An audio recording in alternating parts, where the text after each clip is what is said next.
Pernah nggak sih kepikiran di saat-saat paling bikin frustrasi, kenapa ya kita sebagai manusia bisa sampai menyakiti satu sama lain? Apa sih yang sebenarnya mendorong kita sampai ke titik itu? Nah, itu dia yang bakal kita bedah bareng-bareng hari ini. Pasti tahu kan komen itu? Pas rasanya kesabaran udah di ujung tanduk dan tiba-tiba meledak. Sebenarnya apa sih yang terjadi di dalam diri kita sampai bisa memicu reaksi kayak gitu? Kita semua pernah lah ya ngalamin ini. Bayangin, antrean panjang, ada aja yang bikin ulah, dan suasana langsung tegang. Nah, momen-momen kecil kayak gini tuh contoh sempurna gimana agresi bisa nyelip masuk ke kehidupan kita sehari-hari. Oke, sebelum kita lanjut lebih jauh, kita samain dulu ya persepsinya. Jadi, para psikolog mendefinisikan agresi sebagai tindakan yang disengaja untuk menyakiti orang lain. Kata kuncinya di sini adalah niat. Jadi ini bukan nggak sengaja ya, tapi benar-benar sebuah aksi yang ada tujuannya. Nah, pertanyaannya, dari mana datangnya niat ini? Apa kita emang udah terlahir dengan bakat begini? Yuk, kita mulai investigasi kita dengan ngintip ke dalam diri kita sendiri, ke sisi biologis kita. Jadi, teori-teori paling amal itu bilang kalau agresi itu semacam insting. Kayak ada binatang buas di dalam diri kita gitu. Sebuah dorongan bawaan yang katanya sih sama mendasarnya kayak rasa lapar. Sesuatu yang nggak bisa kita kontrol gitu aja. Ada dua pemikiran besar nih di sini. Di satu sisi, ada yang bilang kita punya naluri kematian. Sebuah dorongan untuk merusak diri sendiri yang akhirnya malah kita lampiaskan ke orang lain. Di sisi lain, ada yang ngelihatnya sebagai naluri bertarung untuk bertahan hidup ya. Mirip-mirip sama yang kita lihat di dunia hewan. Intinya sama. Agresi itu katanya datang dari dalam. Tapi, kalau cuma nyalahin insting aja rasanya kok kurang pas ya. Soalnya, teori ini nggak bisa jelasin kenapa level agresi bisa beda-beda banget antar budaya atau bahkan antar individu. Nah, ini yang membawa kita ke petunjuk selanjutnya. Faktor-faktor dari luar. Oke, jadi para peneliti mulai geser nih pencariannya. Mereka mencari pemicu di luar diri kita. Dan mereka nemuin satu petunjuk baru yang kuat banget, yaitu frustrasi. Nah, muncullah ide yang namanya teori dorongan. Bedanya apa sama teori insting? Kalau insting kan katanya dorongannya ada terus, dari dalam. Nah, teori ini bilang, dorongan itu muncul karena kondisi dari luar. Misalnya, pas kita lagi berusaha mencapai sesuatu, ada yang ngalangin. Dan inilah inti dari hipotesis frustrasi agresi yang super terkenal itu. Logikanya simpel banget loh. Tujuan kamu kehalang, kamu jadi frustrasi. Frustrasi itu yang kemudian memicu dorongan buat jadi agresif. Persis kayak di skenario antrian bandara tadi kan? Dan coba dia perhatiin. Kita pakai bahasa ini loh setiap hari. Pernah denger kan orang bilang, dia frustrasi banget, makanya meledak. Atau, dia lagi frustrasi, jadi pelampiasannya ke temennya. Ini nunjukin betapa ide ini udah nempel banget di cara kita memahami perilaku manusia. Masuk akal banget kan? Eits, tapi ceritanya belum selesai sampai di sini. Pandangan yang lebih modern menambahkan satu lapisan lagi yang penting banget. Gimana kalau agresi itu bukan cuma soal insting atau frustrasi, tapi juga sesuatu yang kita pelajari? Nah, disinilah perspektif pembelajaran sosial masuk. Idenya gini, kita tuh nggak terlahir dengan serangkaian respons agresif. Kita dapetin itu dari pengalaman. Atau, dan ini yang paling sering, kita belajar dengan ngamatin orang lain, keluarga, tontonan di media, dan sebagainya. Ke siapa kita agresif dan gimana caranya, itu semua hasil belajar. Oke, jadi kita udah punya beberapa tersangka nih. Insting, frustrasi, sama apa yang kita pelajari. Jadi, mana yang benar? Gimana kalau pertanyaannya yang salah? Gimana kalau ini bukan soal pilih salah satu, tapi justru semuanya? Dan inilah puncaknya. Ada sebuah model yang mencoba menyatukan semua potongan puzzle ini jadi satu gambaran utuh. Namanya adalah model agresi umum, atau disingkat GAM. Iya, modelnya mungkin kelihatan ribet ya, tapi anggap aja ini kayak peta jalan yang nunjukin gimana sebuah agresi bisa terjadi. Karena ini bukan kejadian tunggal, melainkan sebuah proses. Yuk, kita kupas satu persatu. Semuanya itu dimulai dari input. Ada dua jenis input. Pertama, faktor personal. Ini adalah apa yang kamu bawa ke dalam situasi itu. Misalnya, sifat kamu yang gampang tersinggung atau pandanganmu soal kekerasan. Kedua, faktor situasional. Ini adalah hal-hal yang terjadi saat itu juga. Misalnya frustrasi, ada yang mancing emosi, atau bahkan cuma karena cuaca lagi panas banget. Nah, input-input tadi itu kemudian masuk dan mempengaruhi kondisi internal kamu. Perasaan dan mood kamu jadi berubah. Pikiran-pikiran negatif jadi gampang banget muncul kayak, wah, orang ini nantangin nih. Dan secara fisik, detak jantung kamu jadi lebih kencang. Nah, Disinilah momen krusialnya, yaitu bagian penilaian dan keputusan. Dari kondisi internal tadi, ada dua kemungkinan jalan keluar. Pertama, tindakan impulsif, reaksi langsung, kayak ngikutin kata hati aja tanpa mikir panjang. Atau yang kedua, tindakan terpikirkan. Kamu ambil jeda sebentar, nilai lagi situasinya, dan mikirin konsekuensinya sebelum bertindak. Jadi, inilah inti dari pemahaman modern kita. Agresi itu ternyata bukan saklar on-off yang simple. Ini adalah sebuah proses yang kompleks yang melibatkan siapa diri kita, apa yang terjadi di sekitar kita, dan gimana pikiran serta perasaan kita mengolah itu semua dalam sekejap. Kita semua pasti pernah deh ngerasain ini. Satu momen di mana kesabaran kita kayaknya habis total, dan boom, amarah meledak gitu aja.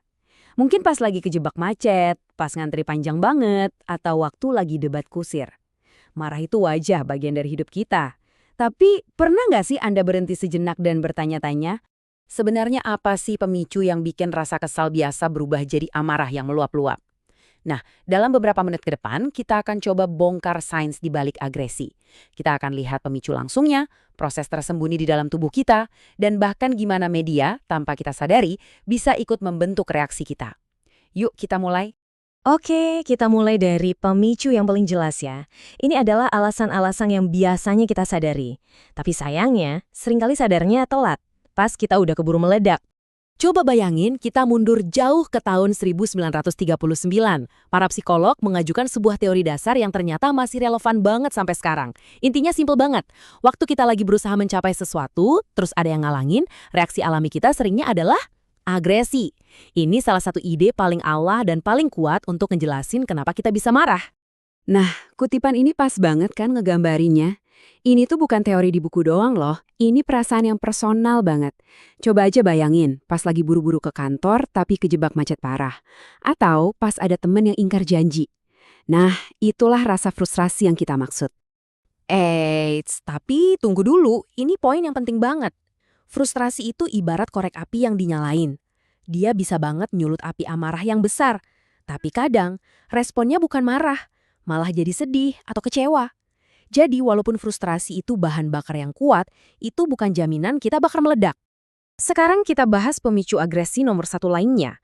Kalau frustrasi itu soal kita dihalangin, nah provokasi itu soal kita diserang. Ini adalah momen ketika seseorang sepertinya sengaja banget mencet tonggol emosi kita. Dan provokasi ini bentuknya bisa macam-macam kan? Bisa berupa kritik pedas yang rasanya nggak adil, omongan sarkas yang nyindir, atau ejekan soal penampilan kita. Dan tentu aja, ada juga serangan fisik. Semua ini rasanya kayak serangan pribadi, dan seringnya insting pertama kita adalah pengen bales. Oke, tadi kita udah bahas pemicu-pemicu dari luar. Tapi gimana dengan apa yang terjadi di dalam tubuh kita? Ternyata, kadang amarah kita itu bisa jadi lebih besar karena ada proses di dalam tubuh yang bahkan nggak kita sadari. Coba bayangin skenario ini. Anda lagi buru-buru ke bandara. Tiba-tiba ada mobil nyalip dan motong jalan Anda. Jantung langsung deg-degan, tangan refleks megang setir kencang-kencang. Anda berhasil menghindar, tapi badan masih tegang. Terus pas sampai di bandara, antrian sekuritinya lama banget. Anehnya, Anda jadi marah luar biasa. Jauh lebih marah dari yang seharusnya. Kenapa ya? Nah, jawabannya ada di teori yang namanya teori transfer eksitasi. Gampangnya gini deh, gairah fisik, misalnya adrenalin dari insiden di jalan tadi, itu kayak sisa panas di teko setelah masak air. Panasnya nggak langsung hilang. Jadi pas Anda ketemu gangguan kecil berikutnya, tekonya udah panas duluan, jadi lebih gampang buat mendidih lagi. Anda tanpa sadar numpahin sisa panas tadi ke situasi yang baru. Nah, diagram ini ngejelasin prosesnya dengan gamblang banget. Di sebelah kiri, kita lihat ada insiden di jalan yang bikin gairah fisiologis. Jantung berdebar, napas cepat. Perhatiin deh, gairah itu nggak langsung hilang. Dia jadi sisa gairah yang kita bawa ke bandara. Terus, pas kita ketemu frustrasi baru, otak kita seakan-akan nambahin sisa gairah tadi ke rasa marah yang baru. Hasilnya, agresi yang meningkat. Ini kayak transfer energi emosi yang nggak kelihatan. Kita udah bahas pemicu langsung dan pemicu dari dalam tubuh. Sekarang kita masuk ke sesuatu yang mungkin paling bikin sakit hati. Interaksi sosial kita. Lebih spesifiknya, gimana perasaan ditolak atau dikucilkan, itu bisa jadi salah satu sumber agresi yang paling dalam. Ini adalah temuan yang kuat banget dalam dunia psikologi. Ditolak, nggak dianggap atau dikucilkan dari kelompok, itu rasanya sakit banget. Otak kita seringkali merespons ancaman sosial ini dengan cara yang sangat primitif, dan salah satu respons utamanya adalah agresi. Jadi, gimana prosesnya? Coba lihat alurnya di sini. Langkah pertama, penolakan itu sendiri nyebabin rasa sakit emosional yang nyata. Kedua, rasa sakit itu kemudian memicu pola pikir yang negatif. Kita jadi kayak pakai kacamata kuda yang bikin semuanya kelihatan buruk dan penuh curiga. Dan akhirnya langkah ketiga, kita jadi gampang salah sangka. Tindakan orang lain yang sebenarnya biasa aja, jadi kelihatan kayak sengaja nyerang di mata kita, makanya kita jadi lebih gampang untuk nyerang balik. Dan sekarang kita sampai ke topik yang mungkin paling kontroversial, peran media. Dari film sampai video game, seberapa besar sih pengaruh tontonan kekerasan di layar ke perilaku kita di dunia nyata? Mari kita lihat buktinya. Untuk mengerti perdebatan zaman sekarang, kita perlu mundur sedikit ke tahun 60-an. Ada satu eksperimen super terkenal dari Albert Bandura. Namanya eksperimen boneka Bobo. Eksperimen ini ngasih bukti paling awal yang nunjukin kalau agresi itu ternyata bisa dipelajari, cuma dengan nonton. Nah, gambar ini nunjukin persis apa yang terjadi. Coba lihat, anak-anak nonton orang dewasa, mukul, nendang, dan marahin boneka ini. Terus, pas mereka ditinggal sendirian sama bonekanya, mereka niru persis perilaku agresif yang barusan mereka lihat. Seolah-olah mereka baru aja diajarin cara main yang baru buat jadi agresif. Ini nunjukin betapa kuatnya kita belajar dari apa yang kita amati. Tentu aja, debatnya sekarang udah jauh bergeser. Bukan lagi soal acara TV tahun 60-an, tapi soal media interaktif. Video game kekerasan udah jadi industri raksasa, dan pertanyaan soal dampaknya jadi penting banget. Jadi, apa sih kata riset-riset modern soal ini? Dan ini dia salah satu temuan yang paling mengejutkan. Banyak orang mikir orang main game kekerasan ya karena emang suka kekerasannya. Tapi ternyata penelitian berkali-kali nunjukin hal yang beda. Coba lihat perbandingannya. Bukan adegan kekerasannya yang bikin ketagihan, tapi perasaan jadi jago. Perasaan bisa menguasai skill, mecahin teka-teki, dan mencapai tujuan. Itulah yang sebenarnya kita cari. Oke, jadi meskipun orang main game bukan karena suka kekerasannya, pertanyaannya masih sama. Apakah paparan itu tetap bikin kita lebih agresif? Jawaban singkatnya, menurut mayoritas penelitian, adalah ya. Ini terjadi lewat beberapa mekanisme psikologis yang halus. Yuk kita bongkar dua yang paling penting. Yang pertama adalah desensitisasi. Gampangnya kita jadi kebal. Makin sering kita lihat kekerasan, makin biasa aja respons emosional kita. Udah nggak terlalu kaget atau ngeri lagi. Yang kedua adalah bias ekspektasi bermusuhan. Maksudnya, setelah nonton banyak karakter yang nyelesain masalah pakai kekerasan, kita jadi mulai ngarepin orang di dunia nyata juga bakal gitu. Kita jadi lebih cepat berasumsi kalau orang lain itu niatnya jahat. Jadi, yuk kita rangkum semuanya. Agresi itu ternyata nggak sesimpel itu. Ini kayak badai yang disebabkan banyak faktor. Ada frustrasi, pas tujuan kita dihalangi. Ada provokasi langsung dari orang lain. Ada sisa energi dari kejadian sebelumnya yang salah sasaran. Dan ada juga pengaruh media, yang secara halus membentuk cara pandang kita. Pernah nggak sih kepikiran, kenapa ya sebuah hinaan sepele atau cekcok kecil tiba-tiba bisa meledak jadi perkelahian besar? Ternyata ada kekuatan psikologis yang kuat banget yang bekerja di baliknya. Nah, dalam pembahasan kali ini, kita akan bedah satu persatu kekuatan-kekuatan itu, biar kita paham gimana ceritanya kata-kata bisa berujung jadi konfrontasi fisik. Nah, ini dia pertanyaan intinya. Sebenarnya apa sih yang terjadi di dalam kepala kita waktu kita merasa direndahkan? Jawabannya itu ternyata jauh lebih rumit dari sekedar, ya marahlah. Ada 3 lapisan yang saling nyambung yang bakal kita kupas tuntas, budaya, emosi, dan identitas. Pertama, kita lihat dari gambaran yang paling luas dulu. Naskah atau skrip yang dikasih oleh budaya kita. Kayak di film, kita sering banget, tanpa sadar, ngikutin arahan tentang gimana seharusnya kita bereaksi. Nah, konsep ini dikenal sebagai budaya kehormatan. Poin pentingnya gini, dalam budaya semacam ini, ada ekspektasi sosial yang kuat. Kalau kehormatan kamu ditantang, kamu bukan cuma boleh balas dengan agresi, tapi kamu diharapkan buat melakukannya. Ini bukan soal jadi orang jahat ya, tapi soal mengikuti naskah tak tertulis dari budaya tempat kamu berada. Kutipan ini nunjukin akar sejarahnya. Coba deh bayangin, zaman dulu, masyarakat penggembala di mana ternak itu segalanya buat mereka. Gak ada polisi. Satu-satunya cara buat ngelindungin harta kamu, ya dengan membangun reputasi sebagai orang yang gak bisa diremehin. Reputasi itu, kehormatan kamu, itulah benteng pertahanan pertama kamu. Dan jangan salah, ini bukan cuma cerita zaman dulu loh. Budaya kehormatan ini masih ada banget sampai sekarang. Kita bisa lihat di beberapa tempat, kayak di Amerika bagian selatan, atau bahkan di dunia olahraga. Pernah lihat nggak Pelempar baseball sengaja melempar bola ke pemukul lawan setelah timnya di home run? Nah, itu salah satu cara buat negasin lagi dominasi dan kehormatan di lapangan. Oke, kita udah paham soal naskah budayanya. Sekarang, kita lihat salah satu pemicu emosional paling dahsyat yang bisa mengaktifkan naskah itu. Rasa cemburu. Angka 30% ini jujur bikin merinding. 3 dari 10 korban pembunuhan perempuan ternyata dibunuh oleh pasangannya sendiri. Statistik ini nunjukin dengan tragis banget betapa berbahayanya hubungan antara cemburu dan agresi yang ekstrim. Ini adalah emosi yang kalau nggak terkendali, akibatnya bisa fatal. Nah, ini pertanyaan bagus. Apa pria dan wanita ngerasainnya sama? Menurut psikologi evolusioner, jawabannya ternyata beda. Meskipun keduanya bisa merasakan cemburu yang sangat dalam, pemicu dan ketakutan mendasar di baliknya itu bisa sangat berbeda. Penjelasan evolusionernya menarik banget nih. Jadi bagi pria, ketakutan utamanya dari dulu itu adalah ketidakpastian soal status ayah. Takut menginvestasikan sumber daya buat anak yang ternyata bukan anaknya.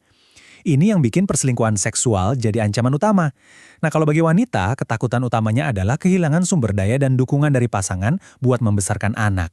Makanya perselingkuhan emosional bisa terasa jadi ancaman yang lebih besar. Kita udah bahas budaya dan emosi.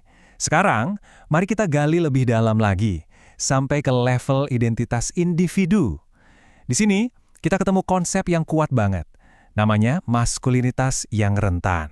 Inti idenya gini, beda dengan menjadi wanita yang sering dianggap sebagai kondisi biologis yang stabil setelah puber, banyak budaya memperlakukan maskulinitas sebagai sesuatu yang harus dibuktikan. Itu bukan sesuatu yang kamu punya, tapi sesuatu yang kamu lakukan dan harus dipertahankan terus-menerus. Status maskulinitas ini seperti yang dijelasin, bisa hilang cuma karena gagal dalam pekerjaan, diremehin di depan umum, atau melakukan sesuatu yang dianggap nggak jantan. Dan karena status ini rapuh, ancaman sekecil apapun bisa memicu kebutuhan mendesak buat membuktikannya lagi. Teori sih bagus ya, tapi gimana kita bisa lihat buktinya? Nah, para peneliti ngerancang sebuah eksperimen yang cerdas banget buat menguji apakah ancaman terhadap maskulinitas ini beneran bikin orang jadi agresif. Jadi, begini cara kerjanya. Peserta pria dibagi jadi 2 kelompok. Kelompok pertama dikasih tugas netral, mengepang tali. Kelompok kedua dikasih tugas yang secara sosial dianggap feminin, mengepang rambut manekin. Idenya adalah tugas mengepang rambut ini akan menciptakan ancaman halus terhadap status maskulinitas mereka. Nah, pertanyaannya, apa yang bakal mereka pilih setelah itu? Dan hasilnya, wow, bener-bener jelas banget. Di kelompok pria yang ngerjain tugas netral, cuma sekitar 22% yang milih mukul samsak. Tapi coba lihat kelompok yang maskulinitasnya terancam setelah mengepang rambut. Angkanya melonjak jadi 78%, lebih dari 3/4-nya milih tugas yang agresif. Perbedaannya jauh banget kan? Grafik dari penelitian ini nunjukin dengan gamblang, ketika status maskulin yang rapuh itu ditantang, ada dorongan psikologis yang kuat untuk menegaskannya kembali lewat tindakan fisik dan agresif. Mereka seolah-olah memilih untuk membuktikan kejantanan mereka. Oke, sekarang mari kita sambungin semuanya. Kita udah bahas 3 konsep yang kelihatannya beda-beda, tapi sebenarnya ketiganya ini bekerja sama menciptakan resep yang berbahaya untuk agresi. Coba deh bayangin skenario ini. Seorang pria hidup di dalam budaya yang bilang, kamu harus jaga kehormatanmu. Terus, dia ngalamin pemicu emosional yang kuat, misalnya cemburu. Dan di dalam dirinya, dia merasa status maskulinitasnya yang rapuh itu lagi dipertanyakan. Nah, inilah yang disebut badai yang sempurna. Jadi kalau kita rangkum, budaya ngasih izinnya, evolusi menyiapin pemicunya, dan psikologi identitas kita menciptakan tekanan dari dalam. 3 kekuatan inilah yang bantu ngejelasin kenapa sebuah hinaan sepele bisa memanas jadi sesuatu yang jauh lebih parah. Agresi. Kita semua pernah lihat, pernah ngerasain, atau jangan-jangan pernah melakukannya. Ini adalah bagian yang rumit banget dari sifat manusia. Tapi sebenarnya apa sih yang terjadi di kepala kita pas kita lagi meledak? Yuk, kita bedah bareng-bareng. Pernah nggak sih Anda ketemu orang yang kayaknya sumbunya pendek banget, disenggol dikit langsung nyala? Atau mungkin malah kita sendiri yang suka bertanya-tanya, kok gue gampang banget sih kepancing emosi? Nah, pertanyaan ini yang bakal jadi inti pembahasan kita. Ternyata jawabannya itu nggak sesimpel yang kita kira. Ini bukan cuma soal lagi bad mood atau kena macet di jalan loh. Ada sesuatu yang jauh lebih dalam, semacam kombinasi rumit dari berbagai faktor psikologis di dalam diri kita yang ngebentuk reaksi kita. Oke, mari kita mulai operasi bedahnya. Pertama-tama, kita lihat dulu dasarnya, fondasi dari perilaku kita, kepribadian. Gimana sih kepribadian yang beda-beda itu bisa bikin seseorang lebih gampang marah? Dalam psikologi, Anda pasti sering dengar kan soal kepribadian tipe A dan tipe B. Gampangnya gini, tipe A itu si paling gerak cepet, kompetitif abis, dan ya, gampang kesel. Kebalikannya, tipe B itu cenderung lebih santai, sabar, dan kalem. Nah, hubungannya sama agresi apa? Ini dia nih intinya. Karena sifatnya yang kompetitif dan selalu merasa diburu waktu, orang tipe A itu nggak cuma gampang tersinggung, tapi mereka juga lebih cenderung nunjukin yang namanya agresi permusuhan. Jadi agresifnya itu emang niatnya buat nyakitin orang lain. Tapi yang unik, mereka nggak selalu lebih agresif kalau tujuannya cuma buat mencapai sesuatu. Misalnya ya, nyikut awan pas lomba lari. Itu beda lagi ceritanya. Oke, jadi kepribadian itu penting, jelas. Tapi itu baru satu potongan puzzle. Ada faktor lain yang lebih tricky, yang ngumpet di bawah permukaan. Tapi ledakannya bisa lebih dahsyat. Ini ada hubungannya sama cara kita melihat diri kita sendiri. Yap, kita akan bahas soal narsisme. Dan ini bukan cuma soal orang yang suka selfie atau kelewat percaya diri ya. Ini lebih dalam dari itu. Kita bicara soal ego yang tersembunyi di baliknya, yang sebenarnya rapuh banget. Istilah narsisme ini kan asalnya dari mitos Yunani kuno soal Narsisus. Dia itu seorang pemuda yang saking cintanya sama pantulan dirinya sendiri di air, sampai akhirnya dia celaka. Nah, mitos ini pas banget buat ngegambarin inti dari narsisme yang bakal kita kulik lebih dalam. Jadi, narsisme itu apa sih kalau dari kacamata psikologi? Intinya, ini adalah pandangan tentang diri sendiri yang kegedean. Orang yang narsismenya tinggi, itu beneran percaya kalau mereka itu lebih hebat, lebih pinter, lebih oke lah pokoknya dari semua orang. Nah, ini dia nih siklusnya. Coba perhatiin. Jadi pertama, mereka punya pandangan yang super tinggi tentang diri sendiri. Terus langkah kedua, ego mereka yang segede itu kesenggol, bisa karena kritik yang sepele banget. Dan boom, langkah ketiga, mereka meledak dengan agresif. Kenapa? Ya buat ngelindungin citra diri mereka yang sebenarnya gampang goyah itu. Biar kebayang nih seberapa sensitifnya mereka, ada sebuah studi menarik. Para peserta yang narsis dikasih kritik soal tulisan mereka. Kritiknya simpel aja, kayak gini. Hasilnya, wow, tingkat agresi mereka langsung meroket, jauh di atas yang lain. Ini bukti kalau cuma butuh percikan super kecil buat ngebakar ego mereka yang sensitif itu. Oke, kita udah bahas kepribadian, udah bahas ego. Sekarang kita masuk ke bagian ketiga, di mana kita bakal bongkar salah satu mitos atau stereotip paling umum soal agresi. Yap, soal gender. Pasti sering dengarkan pertanyaan ini, bener gak sih cowok itu lebih agresif daripada cewek? Kayaknya semua orang punya jawabannya sendiri ya. Tapi tunggu dulu, kenyataannya ternyata jauh lebih rumit dan menarik dari itu. Kunci buat ngerti masalah ini adalah kita harus bedain dulu dua jenis agresi. Ada agresi langsung, ini yang kelihatan jelas ya, kayak nonjok, teriak-teriak, atau maki-maki. Terus ada agresi tidak langsung, yang lebih main belakang, kayak nyebarin gosip atau ngejatuhin reputasi orang diam-diam. Jadi kalau secara umum gimana? Riset nunjukin kalau laki-laki emang cenderung lebih sering pakai agresi langsung. Sebaliknya, perempuan lebih sering pakai cara-cara yang tidak langsung. Tapi, tunggu dulu. Ini baru setengah dari cerita lengkapnya. Nah, disinilah ceritanya jadi super menarik. Gimana kalau ada pemicunya? Apa yang terjadi sama perbedaan gender tadi kalau orang, siapapun itu, diprovokasi habis-habisan? Coba deh, lihat grafik ini. Kalau nggak ada provokasi, ya laki-laki sedikit lebih tinggi tingkat agresinya. Dikasih provokasi ringan, bedanya makin kelihatan. Tapi, lihat deh bagian yang paling kanan. Saat ada provokasi yang kuat, ini dia yang bikin kaget. Perbedaan gender itu praktis hilang, lenyap.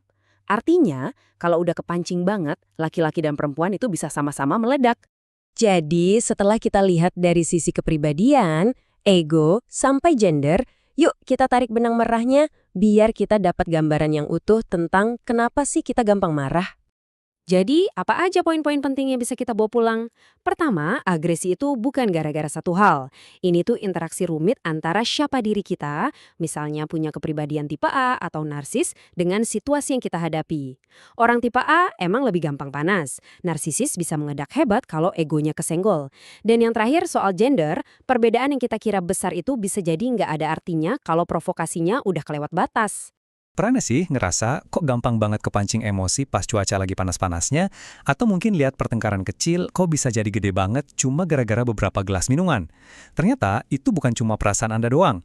Hari ini kita bakal kupas tuntas gimana lingkungan dan apa yang kita konsumsi secara mengejutkan bisa banget mempengaruhi dorongan agresif kita. Iya kan? Kita sering banget denger atau bahkan pakai sendiri ungkapan-ungkapan kayak gini buat ngegambarin amarah yang udah di puncak. Seolah-olah emang ada hubungannya ya antara suhu panas sama emosi kita? Nah, pertanyaannya sekarang, ini tuh cuma omongan doang, kiasan aja, atau beneran ada sains di baliknya? Beneran gak sih cuaca panas itu bisa bikin kepala kita ikut panas? Yuk kita bedah buktinya. Oke, jadi ini nih agenda kita. Pertama, kita bakal bahas soal panas, terus soal titik puncaknya. Abis itu kita geser ke alkohol. Kenapa sih bisa bikin orang berantem? Dan intinya apa sih dari semua ini? Langsung aja kita mulai. Oke, kita mulai dari yang paling sering kita rasain. Panas. Bener nggak sih kalau cuaca panas itu bikin sumbu kita jadi lebih pendek? Coba kita lihat kata sains soal ini. Dan ternyata ya, ini tuh bukan cuma mitos atau omongan orang tua. Topik ini benar-benar diteliti secara serius sama para psikolog sosial udah lebih dari 30 tahun loh. Dan metodenya makin kesini makin canggih. Penelitiannya sendiri juga berkembang banget. Dulu mungkin cuma di lab aja. Tapi, lama-kelamaan, para ilmuwan sadar mereka harus lihat data di dunia nyata, biar buktinya lebih mantap dan relevan buat kita-kita. Nah, ini contoh yang keren banget dan nyata. Jadi ini bukan lagi soal perasaan doang. Peneliti nemuin pola yang jelas dan bisa diukur. Makin panas cuacanya, makin sering tuh pitcher baseball sengaja ngelempar bola keras ke badan lawan. Kebayang kan? Eits, tapi tunggu dulu. Ternyata hubungannya nggak sesimpel itu. Nggak lurus-lurus aja, makin panas sama dengan makin marah. Ada twistnya nih. Coba deh pikirin, logis kan? Kalau panas bikin agresif, berarti pas ada gelombang panas yang parah banget, harusnya semua orang jadi ngamuk dan dunia kacau balau dong. Nah, ternyata nggak gitu juga. Jadi ada peneliti namanya Rotten dan Cohn. Mereka nemuin sesuatu yang unik. Awalnya sih benar, seiring suhu naik, kita kan makin nggak nyaman tuh. Nah, tingkat agresi kita juga ikutan naik. Tapi cuma sampai di satu titik tertentu. Begitu lewat dari puncak itu, grafiknya malah berbalik arah. Nah ini dia penjelasannya. Konsepnya namanya titik puncak. Jadi kalau udah panasnya kebangetan, panas ekstrim, tubuh kita itu punya prioritas lain yang lebih penting. Kabur. Keinginan buat cari adem itu jauh lebih kuat daripada niat buat marah-marah atau berantem. Oke, beres soal panas. Sekarang kita pindah ke faktor kedua, alkohol. Kita semua kayaknya setuju ya, alkohol sama perkelahian itu kayak dua sisi mata uang. Tapi kenapa bisa gitu ya? Apa sih yang sebenarnya terjadi di otak kita? Terus gimana caranya ilmuwan ngukur agresi di laboratorium? Nah, mereka bikin semacam permainan gitu. Partisipan dikasih pilihan buat ngukum lawannya pakai sengatan listrik. Jadi, makin kuat sengatan yang dipilih, ya makin tinggi tingkat agresinya. Dan lihat deh hasilnya. Datanya benar-benar nunjukin dengan jelas. Nggak peduli pria atau wanita, kalau minum alkohol, kecenderungan buat milih agresi yang ekstrim itu naik drastis. Coba perhatiin deh bedanya, apalagi di kelompok pria yang minum alkohol. Nah, ini angkanya. 27%. Jadi, 27% pria yang minum alkohol milih buat ngasih sengatan listrik paling kuat ke lawannya. Ini peningkatannya signifikan banget kalau kita bandingin sama kelompok yang nggak minum alkohol. Oke, jadi jelas ya, alkohol bikin lebih agresif. Tapi pertanyaannya, gimana caranya? Apa cuma karena jadi lebih berani gitu? Ternyata penjelasannya lebih dalam dari itu. Ini dia nih, biang keladinya secara ilmiah. Alkohol itu ternyata ngerusak fungsi kognitif kita. Gampangnya, bagian otak yang tugasnya mikir, nalar, dan baca situasi sosial itu jadi error. Kayak filter di otak kita dimatiin. Jadi kita gagal paham sama konteks. Nah, perbandingan ini jelas banget. Kalau kita sadar, terus ada yang nyenggol, tapi dia langsung minta maaf, otak kita bisa proses. Oh, nggak sengaja. Tapi, kalau otak kita lagi kena pengaruh alkohol, yang keproses cuma dia nyenggol gue. Bagian tapi dia minta maafnya, itu nggak masuk. Keskip gitu aja. Bahaya kan? Oke, kita udah bahas panas, udah bahas alkohol. Sekarang kesimpulannya apa nih buat kita? Yuk, kita rangkum poin-poin pentingnya. Soal panas intinya gini. Hubungannya itu unik. Iya, cuaca panas bisa bikin kita lebih gampang marah. Tapi, ada batasnya. Kalau udah kelewat panas, prioritas kita bukan lagi cari gara-gara, tapi cari adem. Terus soal alkohol, poin kuncinya adalah otak kita jadi konslet. Alkohol itu bukan cuma bikin kita cuek, tapi benar-benar ngerusak kemampuan kita buat ngebaca situasi. Salah paham kecil bisa jadi salah paham besar ya, akhirnya jadi konflik. Kalau kita dengar kata perundungan atau bullying, biasanya yang kebayang itu simple banget ya. Ada si kuat yang jahat, terus ada korban yang lemah. Tapi, gimana kalau ternyata ceritanya itu nggak sesimpel itu? Oke, ayo kita bedah lebih dalam. Dalam pembahasan kita kali ini, kita bakal bongkar mitos soal siapa penindas dan siapa korban. Terus, kita coba masuk ke kepala si penindas buat ngerti apa sih yang ada di pikiran mereka. Kita juga akan lihat gimana perundungan sekarang pindah ke dunia digital. Dan yang paling penting, kita cari tahu bareng-bareng apa aja solusinya. Oke, kita mulai dari yang paling dasar dulu ya. Kita akan tantang pemahaman umum yang bilang kalau penindas dan korban itu adalah dua orang yang jelas-jelas berbeda. Padahal, kenyataannya jauh lebih rumit dari itu. Coba deh kita pikirin bareng-barang. Apa iya seseorang itu cuma bisa jadi salah satunya? Apa peran ini beneran sekaku itu? Hitam di atas putih? Mungkin kita mikirnya, ya iyalah. Tapi tahu nggak, data penelitian justru nunjukin cerita yang sama sekali beda. Nah, disinilah semua anggapan kita mulai goyah. Penelitian membuktikan kalau kategori-kategori ini tuh ternyata nggak kaku sama sekali. Peran sebagai penindas dan korban itu bisa cair loh. Seseorang bisa aja ganti peran, tergantung situasi apa yang lagi mereka hadapi. Jadi begini, para peneliti itu nemuin 3 kelompok. Ada yang namanya penindas murni dan korban murni, yang ternyata jumlahnya nggak sebanyak yang kita kira. Nah, yang paling bikin kaget itu kategori ketiga ini, penindas korban. Mereka ini adalah orang-orang yang bisa jadi penindas di satu situasi, tapi jadi korban di situasi lainnya. Wah, ini bener-bener ngubah cara kita mandang dinamika perundungan kan?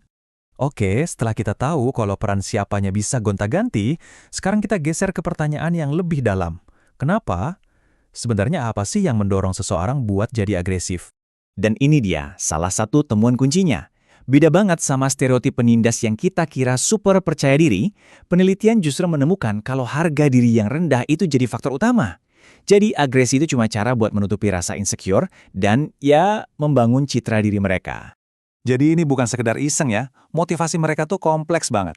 Bisa jadi karena mau balas dendam, atau cara biar ngerasa lebih kuat, atau bahkan karena mereka punya pandangan hidup yang sinis. Mereka percaya kalau harus menyerang duluan sebelum diserang. Ini semacam mekanisme pertahanan diri yang salah arah. Sekarang, kita pindah ke arena modern. Dengan adanya teknologi, halaman sekolah itu bukan lagi satu-satunya tempat perundungan. Arena bermainnya sekarang udah meluas banget sampai ke dunia digital. Lalu, apa sih perundungan siber atau cyberbullying itu? Intinya, ini adalah tindakan agresi yang terjadi berulang-ulang, tapi medianya di ruang digital, kayak media sosial atau forum online. Pelakunya bisa sembunyi di balik layar, dan ini nambahin lapisan masalah yang baru dan lebih rumit. Seberapa parah sih masalah ini? Coba lihat angka ini. Sebuah studi di Jerman menemukan hasil yang cukup bikin kaget. Hampir 25%. Itu artinya 1 dari 4 siswa pernah ngalamin cyberbullying, lumayan sering atau bahkan lebih dari sekali sebulan. Angka ini nunjukin kalau masalahnya udah gede banget. Dan yang bikin makin miris, bagi sebagian orang, dunia digital itu udah jadi arena utama mereka dirundung. Pelecehan online ini bisa terasa jauh lebih intens karena bisa terjadi kapan aja, di mana aja. Rasanya kayak nggak ada tempat buat sembunyi. Terus, siapa dong yang paling sering jadi korban? Jawabannya mungkin bakal bikin Anda kaget. Selain mereka yang sering main di ruang obrolan yang berisiko, ternyata siswa yang populer juga sering jadi target. Mungkin karena mereka lebih kelihatan ya. Ini jelas membantah anggapan kalau cuma anak-anak yang terisolasi aja yang jadi korban. Oke, kita udah ngupas masalahnya dari berbagai sisi, baik di dunia nyata maupun dunia maya. Sekarang, kita masuk ke bagian yang paling penting. Gimana cara kita ngatasin ini? Apa yang bisa kita lakukan? Nah, kuncinya satu. Ini adalah tanggung jawab kita semua bareng-bareng. Ini bukan cuma masalah anak sekolah. Ini masalah yang harus dianggap serius sama orang tua, guru, bahkan perusahaan dan masyarakat luas. Kalau nggak ada kesadaran kolektif, ya nggak akan ada perubahan. Dan ini bukan cuma wacana loh, ada kerangka kerja yang jelas banget, mulai dari melibatkan semua orang di komunitas. Lalu, harus ada sikap yang super tegas dari figur otoritas. Sediakan juga jalur bantuan yang gampang buat korban. Dan terakhir, jangan ragu cari bantuan ahli buat nanganin akar masalahnya. Ini pendekatan yang lengkap. Khusus buat dunia maya, solusinya juga harus spesifik dan canggih. Misalnya, pakai program yang bisa ngasih peringatan soal bahaya online, bikin sistem pelaporan yang gampang banget diakses, ngasih edukasi soal mana aja ruang online yang berisiko, dan bahkan bikin sistem dukungan baru kayak pembantu virtual buat nolongin para korban. Halo semua, selamat datang kembali. Hari ini kita bakal bahas topik yang, ya, kita semua pasti pernah ngalamin. Agresi. Tapi, gimana kalau saya bilang, cara-cara yang paling umum buat ngatasin agresi itu justru keliru? Oke, kita bedah sama-sama ya. Pasti sering banget denger kan, nasihat ini tuh udah kayak jadi kebenaran umum. Jangan dipendam, keluarin aja gitu katanya. Tapi, apa itu beneran saran yang bagus? Kita lihat nanti. Nah, ini dia nih inti pertanyaannya. Ide buat ngelepasin emosi dengan mukul samsak atau teriak-teriak kencang itu udah nempel banget di budaya kita. Tapi di sini kita mau coba lihat apa kata sains, bukan cuma apa yang rasanya benar. Oke, kita mulai dari yang paling universal dulu ya. Metode pengendalian agresi yang paling banyak kita temui. Hukuman. Mulai dari kena tilang sampai hukuman penjara, kayaknya ini solusi yang paling logis. Dan memang ini tuh teknik utama yang dipakai di seluruh dunia. Logikanya kan simpel. Kalau kamu berbuat agresif terus dapat konsekuensi negatif, ya kamu nggak bakal ngulangin lagi. Kedengerannya masuk akal banget kan? Nah, disinilah ceritanya jadi sedikit lebih rumit. Para peneliti psikologi menemukan bahwa supaya hukuman itu beneran efektif buat mencegah agresi, ada syarat-syarat yang ketat banget yang harus dipenuhi. Dan ini dia keempat syaratnya. Hukuman itu harus cepat, hampir pasti terjadi, cukup berat, sampai bikin jera, dan yang paling penting, orang yang dihukum harus merasa hukuman itu adil. Coba deh kita pikirin, seberapa sering sih keempat hal ini bisa terpenuhi barengan di dunia nyata? Dan ya, inilah masalah utamanya. Sistem peradilan kita seringnya lambat, nggak semua kejahatan ketahuan, dan persepsi soal adil atau nggaknya hukuman itu bisa beda-beda banget. Makanya, hukuman kalau cuma jadi satu-satunya strategi, seringkali gagal buat mencegah agresi. Oke, jadi kalau hukuman ternyata nggak sesimpel itu, gimana dengan cara lain yang lebih personal? Ini dia mitos besar kedua yang bakal kita bongkar, soal pelampiasan atau yang biasa kita sebut katarsis. Istilah ilmiahnya itu hipotesis katarsis. Idenya tuh gini, kalau kamu lagi marah, terus kamu keluarin amarahnya ke benda mati, misalnya bantal, nanti kamu bakal lebih lega dan nggak jadi melampiaskannya ke orang lain. Nah, kita balik lagi ke bayangan yang populer ini. Keyakinan ini tuh kuat banget.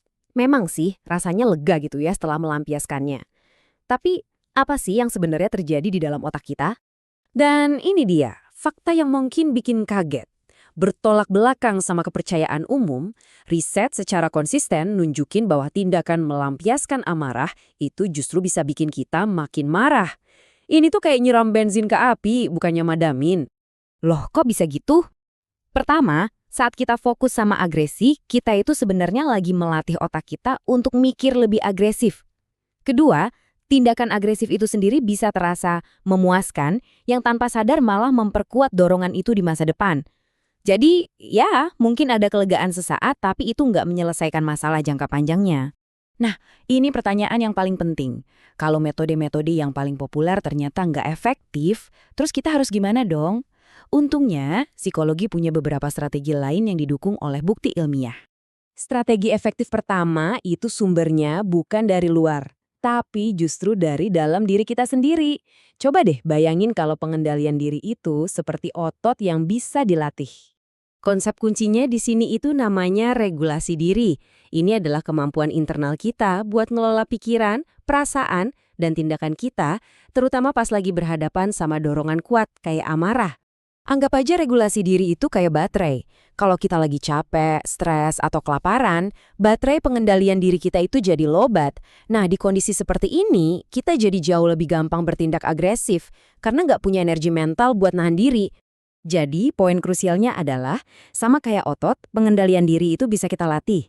Dengan secara sadar melatih menahan diri di situasi-situasi kecil dan menjaga baterai kita tetap penuh dengan istirahat yang cukup dan emosi positif, kita bisa membangun kapasitas kita untuk mengendalikan agresi.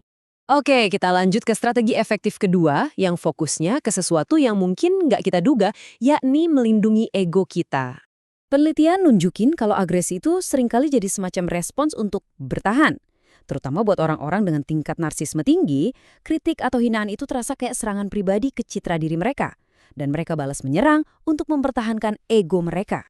Disinilah sebuah teknik yang namanya afirmasi diri berperan. Gampangnya gini, kalau ego kamu kayak diserang di satu bidang, kamu bisa meredakannya dengan cara mengingatkan diri sendiri soal kekuatan dan nilai-nilai yang kamu punya di bidang lain.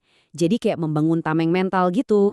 Ada satu penelitian keren yang nunjukin cara kerjanya dengan jelas banget. Di riset ini, siswa-siswa dengan tingkat narsisme tinggi yang diminta nulis tentang nilai-nilai inti mereka, ini salah satu bentuk afirmasi diri, ternyata nunjukin tingkat agresi yang jauh lebih rendah setelah ego mereka ditantang, kalau dibandingin sama mereka yang disuruh nulis tentang kegagalan.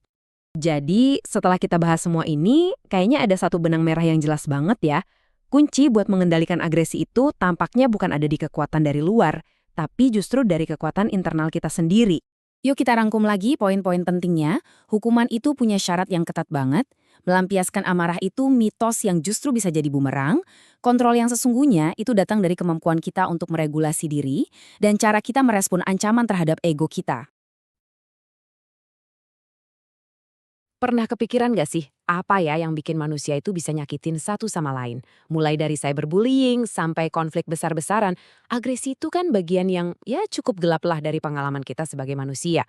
Nah, dalam pembahasan kali ini, kita bakal coba gali lebih dalam soal akar psikologis dari kekerasan ini. Kenapa sih kita bisa sampai begitu?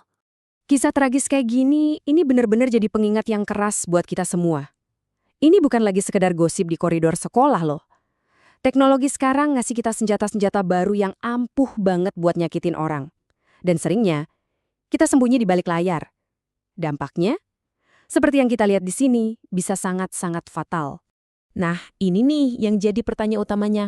Apakah agresi itu bawaan dari lahir? Atau sesuatu yang kita pelajari? Atau jangan-jangan cuma dipicu sama situasi di sekitar kita? Yuk, kita coba kupas tuntas pertanyaan rumit ini. Kita mulai dari gimana sih bentuk agresi di zaman modern sekarang. Oke, pertama-tama, mari kita lihat gimana dunia digital itu udah ngebuka arena yang sama sekali baru buat perilaku yang sebenarnya udah ada dari dulu nih. Keinginan buat nyakitin orang lain mungkin bukan hal baru, tapi alat yang kita pakai, wah jelas udah berevolusi banget. Oke, biar kita satu pemahaman dulu ya. Menurut para psikolog, agresi itu bukan soal marah-marahnya, tapi soal perilakunya. Kuncinya itu ada di niat, tujuannya emang buat nyakitin orang lain yang jelas-jelas nggak mau disakitin. Ini yang ngebedain agresi dengan, katakanlah dokter bedah, yang mungkin bikin kita sakit tapi tujuannya kan buat nyembuhin. Dan sekarang, arena buat agresi itu udah jauh lebih luas dari sekedar adu jotos. Mulai dari cyberbullying, kampanye fitnah di internet, sampai penghinaan publik yang dijadiin tontonan di TV. Kayaknya budaya kita makin nerima aja gitu, tindakan mempermalukan orang lain sebagai sebuah hiburan. Nah, sekarang coba kita mundur sedikit. Dulu, para pemikir itu berusaha keras buat nemuin satu jawaban simpel untuk pertanyaan besar ini. Apa jangan-jangan kekerasan itu emang udah ada di DNA kita? Nah, slide ini nunjukin banget evolusi pemikiran soal agresi. Dulu, teori-teori lama tuh ngeliat agresi kayak, ya bayangin aja kayak ada pegas di kepala kita, tekanan bawaan lahir yang nggak bisa dihindari dan harus dikeluarin. Tapi pandangan modern sekarang jauh lebih rumit. Ini lebih kayak sebuah mesin kompleks hasil dari interaksi antara apa yang kita pelajari, cara kita mikir, dan situasi di sekitar kita. Yuk, kita fokus ke salah satu teori dorongan yang paling terkenal, hipotesis frustrasi agresi. Idenya simple dan kedengarannya masuk akal. Pas kita gagal mencapai sesuatu, kita jadi agresif. Sampai sekarang pun masih banyak yang percaya kalau ini adalah satu-satunya penyebab. Tapi, apa benar sesimpel itu? Yuk, kita bongkar mitos ini. Kenyataannya, pas kita lagi frustrasi, kan nggak selalu kita jadi marah-marah kan? Kadang kita malah jadi sedih, atau malah termotivasi buat coba lagi.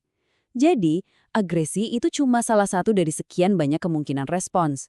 Begitu juga sebaliknya, banyak banget tindakan agresif yang pemicunya sama sekali bukan frustrasi. Jadi intinya gini, frustrasi emang bisa jadi salah satu pemicu, tapi jelas bukan satu-satunya jawaban. Jadi, kalau teori-teori lama itu kurang lengkap, gimana dong gambaran yang lebih akurat? Nah, disinilah psikolog modern akhirnya berhasil nyatuin kepingan-kepingan teka-teki ini. Ini dia yang disebut model agresi umum atau GAM. Anggap aja ini kayak peta jalan gitu. Peta ini nunjukin gimana berbagai macam input, kayak pikiran kita atau pemicu dari luar, diproses di dalam otak, yang akhirnya bisa berujung ke tindakan agresif. Prosesnya itu ada 3 langkah. Coba bayangin gini ya.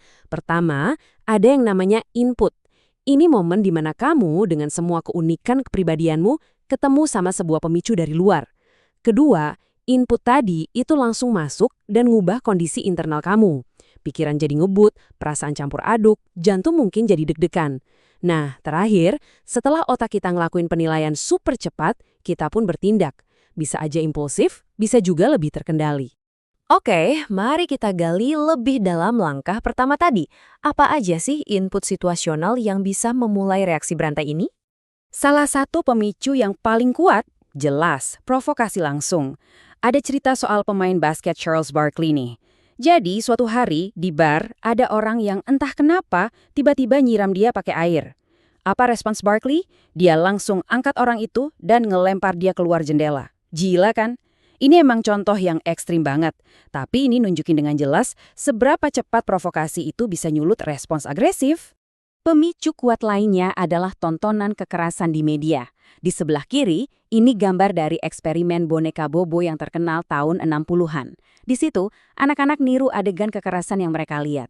Terus di sebelah kanan, adegan dari film modern. Ratusan penelitian selama puluhan tahun udah konfirmasi hal yang sama. Apa yang kita tonton itu bisa banget ngaruh ke cara kita bertindak. Pernah ngerasa nggak sih kalau cuaca lagi panas banget tuh bawaannya jadi gampang emosi? Nah, itu ternyata bukan cuma perasaan doang loh. Data ini yang dikumpulin selama 45 tahun di 50 kota nunjukin hubungan yang jelas banget. Di tahun-tahun yang lebih panas, kejahatan dengan kekerasan kayak penyerangan itu ningkat. Tapi, anehnya, kejahatan properti kayak perampokan enggak. Ini nunjukin kalau panas itu emang spesifik ngaruhnya ke agresi kita, bukan ke semua jenis kejahatan. Terus tentu aja ada alkohol. Dalam sebuah eksperimen, partisipan dikasih kesempatan buat ngasih setruman listrik yang untungnya palsu ke lawannya. Lihat deh hasilnya. Lingkaran ini nunjukin presentase agresi level ekstrem. Baik pria maupun wanita yang minum alkohol, yang warna ungu dan hijau, ternyata jauh lebih mungkin milih level setruman paling tinggi. Oke, tadi kita udah bahas soal pemicu dari situasi. Tapi kan nggak semua orang ngasih reaksi yang sama. Sekarang, mari kita pindah ke sisi lain dari persamaan input ini, yaitu faktor-faktor pribadi dan budaya yang kita bawa dalam setiap situasi. Salah satu faktor budaya yang kuat itu adalah konsep budaya kehormatan. Jadi, di beberapa tempat, ada semacam aturan sosial nggak tertulis, di mana kalau kehormatan kamu diinjak-injak, kamu harus merespons dengan agresi buat ngebelanya. Ini bukan soal jadi orang jahat ya, tapi lebih ke ngikutin skenario budaya yang udah mendarah daging. Selanjutnya, faktor kepribadian. Mungkin kalian pernah dengar mitos narsisus yang jatuh cinta sama bayangannya sendiri. Nah, orang dengan tingkat narsisme tinggi itu punya ego yang selangit, tapi rapuh banget. Penelitian nunjukin kalau ego mereka yang gede itu terancam, meskipun cuma karena kritik kecil, mereka cenderung bakal bales dengan agresi yang tingkatnya tinggi banget, cuma buat ngelindungin citra diri superior mereka. Jadi setelah kita lihat semua ini, mulai dari provokasi, cuaca panas, budaya, sampai kepribadian, apa kesimpulannya? Jelas banget kalau agresi itu bukan saklar on-off yang simple. Ini bukan sekedar satu naluri atau hasil dari satu penyebab tunggal. Pada akhirnya, ini dia, poin kuncinya. Setiap tindakan agresif itu adalah produk akhir dari sebuah sistem. Sistem yang rumit, yang isinya adalah siapa diri kita, di mana kita berada, dan gimana otak kita memproses semua itu. Memahami sistem inilah langkah pertama untuk bisa mengendalikannya. Ya, agresi itu akarnya memang dalam, baik di biologi maupun budaya kita. Tapi dengan kita paham apa aja pemicunya, mulai dari provokasi sepele, panasnya cuaca, sampai ancaman buat ego kita jadi punya kekuatan lebih. Nah, pertanyaan refleksi buat kita semua sekarang adalah, setelah tahu semua ini, di bagian mana dari hidupmu kamu bisa mulai mengenali dan memutus rantai pemicu agresi ini?